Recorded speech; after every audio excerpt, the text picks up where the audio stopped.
Drawing inside the lines can be hard to do.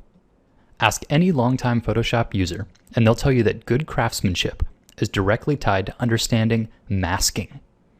So what is masking? In this video, I'll introduce the core principles of making masks. To start with, we'll take a look at this real-world example. If you've ever worked with watercolor paints or acrylic painting on paper, you probably started by laying down masking tape to define the borders of the image. First you paint a while, and then when you're finished, you lift up the tape, like so. Now what you're left with is a nice clean border. Now there's a reason that this tape is called masking tape. The act of blocking off portions of the drawing surface in order to keep them clean is known as masking.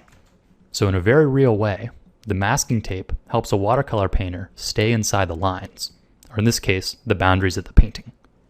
So where does Photoshop come in? Well, Photoshop is the king of masking.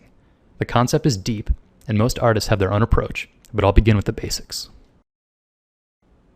The most basic masking tools in the tool palette are the Marquee and the lasso.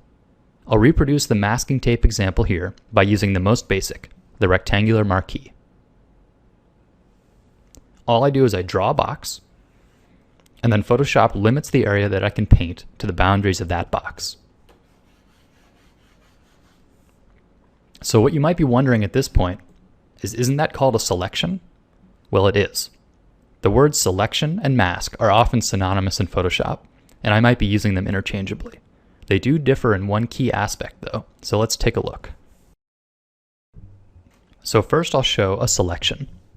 Using the Marquee tool, I'll draw a rectangle on this layer that already has a painting on it. If I paint with the brush, I'll be limited to painting only inside of that area, just like the masking tape. Now what you'll notice is that the rest of the painting outside of that marquee is still visible. This is because it's a marquee and not a mask.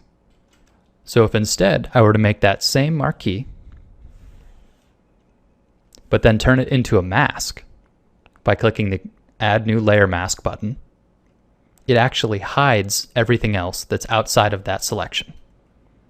So it's still there, but it's hidden by the mask. So it has the same effect where I can only paint inside of the lines, but in this case it also hides extra content. So there's one final point I want to hit on regarding making new masks. You might have noticed that when I clicked the Add Layer Mask button, an additional thumbnail image popped up on this layer. It's black and white. Now this is a little indicator of where the mask is covering.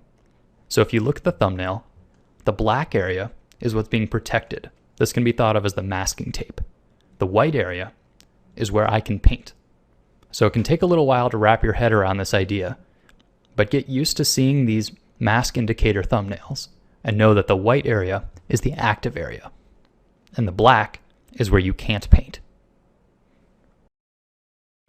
Masks are 100% essential for digital painting, but beginners often avoid the concept because it can seem abstract and unapproachable.